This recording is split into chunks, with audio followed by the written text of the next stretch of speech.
ဥစ္စာနာမင်းကြီးရဲ့ဆရာတော်တခင်မြတ်ဟာအဲ့ဒီကလေးရဲ့ဇာတာကိုတွက်ကြည့်တဲ့အခါမှာအလွန်ထိတ်လန့်သွားခဲ့ပါတယ်ဥစ္စာနာမင်းရဲ့ဘဝဟာတိုးတောင်းပေမဲ့ဖြစ်ရပ်တွေကတော့ပြင်းထန်နေခဲ့ပါတယ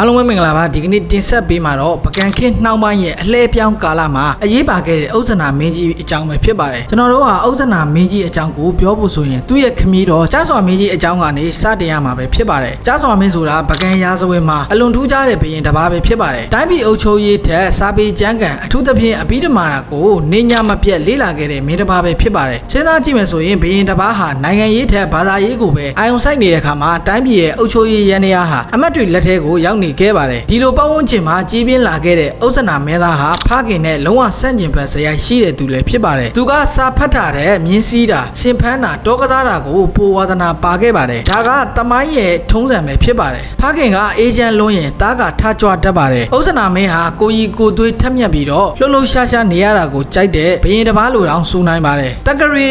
996ခုနှစ်မှာတော့ဥစ္စာနာမင်းဟာနန်းတက်လာခဲ့ပါတယ်မင်းကြီးဟာနန်းတော်ထဲမှာအောင်းနေသူမဟုတ်ပဲတိုင်းကန်လှည့်လည်တတ်ပါတယ်တခါမှာတော့မင်းကြီးဟာကြောက်စင်နယ်ကမြစ်တာရက်ကိုရောက်သွားခဲ့ပါတယ်ဒီနေရာမှာခိတ္တရက်ပြီးတော့မြစ်တာအကြောင်းကိုပြောပြခြင်းပါတယ်မြစ်တာဆိုတာပကံခေရဲ့စံအိုးလို့ခေါ်တဲ့လေတွဲဆက်တက်ခရိုင်တွေကအချက်အချာကျတဲ့နေရာလည်းဖြစ်ပါတယ်စိုက်ပျိုးရေးတွေမကပဲလက်မှုပညာတွေအင်မတန်ထွန်းကားခဲ့ပါတယ်အဲ့ဒီမှာမင်းကြီးဟာပန်းပုတ်တဲ့မိသားတစုနဲ့တွေ့ခဲ့ပါတယ်ပန်းပုတ်တဲ့ဆိုတာတစ်သားကိုဆက်နယ်လှည့်ပြီးအမှုပညာလက်ရာတွေကိုဖော်တာပဲဖြစ်ပါတယ်အဲ့ဒီပန်းပုတ်တဲ့မလေးရဲ့အလှဟာအလွန်ရိုးရှင်းပေမဲ့ဆွဲဆောင်မှုရှိခဲ့ပုံရပါတယ်မင်းကြီးဟာသူမကိုမြင်မြင်ချင်းပဲနှစ်သက်သွားခဲ့ပြီးတော့နန်းတော်ကိုခေါ်ဆောင်သွားခဲ့ပါတယ်တမိုင်းမှာတော့သူ့ကိုပန်းပုတ်တဲ့မလိုပဲရိုးရိုးလေးမှတ်တမ်းတင်ထားခဲ့ပါတယ်ဒါဟာပကံခေရဲ့လူမှုအလွှာတန်းစားခွဲခြားတဲ့အချစ်ဇလန်တစ်ခုလိုမြင်ကြည့်လို့ရပါတယ်။နန်းတော်ထဲမှာမင်းကြီးကိုရက်ခတ်ပေးနေရင်ရုတ်တရက်မေ့လေသွားတဲ့ဖြစ်ရပ်ကိုကျွန်တော်တို့စမ်းစစ်ကြည့်အောင်ပါ။မင်းကြီးကဝက်ယူပြန်လာလားလို့စိုးရင်ခဲ့ပေမဲ့တကယ်တော့ဒါဟာကိုဝင်ဆောင်စမှာဖြစ်တတ်တဲ့အောက်အံမူးဝေတာလို့ယူဆနိုင်ပါတယ်။မိဖုရားကြီးရဲ့အခန်းကဏ္ဍကလည်းစိတ်ဝင်စားဖို့ကောင်းပါတယ်။သူမကမနာလိုဝန်တိုစိတ်ထက်အခြေအနေကိုပညာသားပါသုံးသက်ပြီးဆေးဆရာတွေနဲ့ကုသပေးခဲ့ပါတယ်။ဒီလိုနဲ့သားတော်လေးတစ်ပါးမွေးဖွားလာခဲ့ပါတယ်။ဒါပေမဲ့ကလေးမှာထူးခြားတဲ့ယောဂတစ်ခုပါလာခဲ့ပါတယ်။အဲ့ဒီအခါခန္ဓာကိုယ်ကိုအမြဲတမ်းခုခွေလေးနေပြီးတော့အကျော်ဆွဲတယ်လို့ဖြစ်တတ်တာကြောင့်မင်းခွေးလို့ခေါ်ခဲ့ကြပါတယ်တချို့ရာဇဝင်တွေမှာတော့မင်းခွေးချေးလို့တောင်ဖော်ပြထားပါတယ်ဥစ္စာနာမင်းကြီးရဲ့ဆရာတော်တခင်မြတ်ဟာအဲ့ဒီကလေးရဲ့ဇာတာကိုတွက်ကြည့်တဲ့အခါမှာအလွန်ထိတ်လန့်သွားခဲ့ပါတယ်ဘာကြောင့်လဲဆိုတော့ဒီကလေးဟာနောက်တစ်ချိန်မှာပကံကိုအုပ်ချုပ်မဲ့သူဖြစ်နေလို့ပဲဖြစ်ပါတယ်ဒါပေမဲ့နားထောင်သူတို့တိတဲ့အတိုင်းပဲမင်းခွေးဟာနောက်တစ်ချိန်မှာမုံကိုကျူးကျော်မှုကိုခံရပြီးတိုင်းပြည်ကိုထွက်ပြေးရတဲ့တရုတ်ပြည်မင်းဖြစ်လာမဲ့သူပဲဖြစ်ပါတယ်မင်းကြီးဟာသားတော်ကိုပညာသင်ဖို့အတွက်ဦးကြီးတော်ပစင်းထံမှာအနှံခဲ့ပါတယ်အဲ့ဒီခေတ်ကပညာရေးဟာဘုန်းတော်ကြီးကျောင်းတွေမှာပဲအခြေပြုတာပဲဖြစ်ပါတယ်မင်းသားတစ်ပါးဖြစ်ပေမဲ့ရိုးရိုးသားသားပဲပညာသင်ကြားခဲ့ရပုံကိုမြင်အောင်ကြည့်နိုင်ပါတယ်ဇက်လက်ရဲ့အချိုးကွေးကတော့မင်းကြီးအောက်ပြည်ကိုဆင်းတဲ့အချိန်ပဲဖြစ်ပါတယ်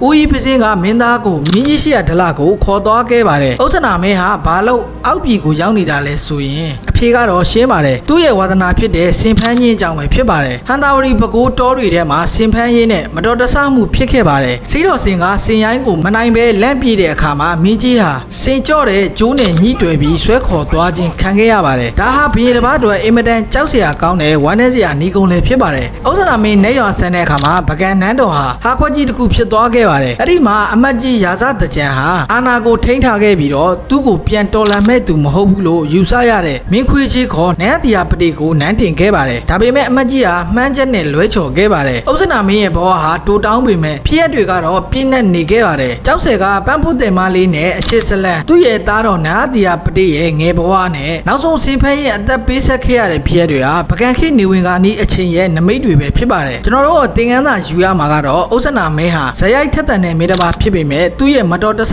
ကြေဆုံးမှုကပကံရဲ့ကံကြမ္မာကိုလုံးဝပြောင်းလဲပစ်ခဲ့တာပဲဖြစ်ပါတယ်နာတီယာပတိလိုမင်းမျိုးနန်းတက်သွားရတာဟာဥစ္စာနာမင်းရဲ့ဒီမတော်တဆမှုကစတင်ခဲ့တာပဲဖြစ်ပါတယ်ဒီကနေ့တင်ဆက်မှုကတော့ဒီမှာပဲဒီကုန်းချုပ်လိုက်ပါတယ်နားဆင်ပေးကြတဲ့တယောက်ချင်းစီတိုင်းကိုအထူးပဲကျေးဇူးတင်ရှိပါတယ်နောက်ဘက်မှာတရုတ်ပြည်မင်းဖြစ်တဲ့နန်းတီယာပတိမင်းနန်းတက်တခြားဘာတွေဆက်ဖြစ်လာမလဲဆိုတာကိုတင်ဆက်ပေးသွားမှာဖြစ်ပါတယ်အားလုံးကိုအထူးပဲကျေးဇူးတင်ရှိပါတယ်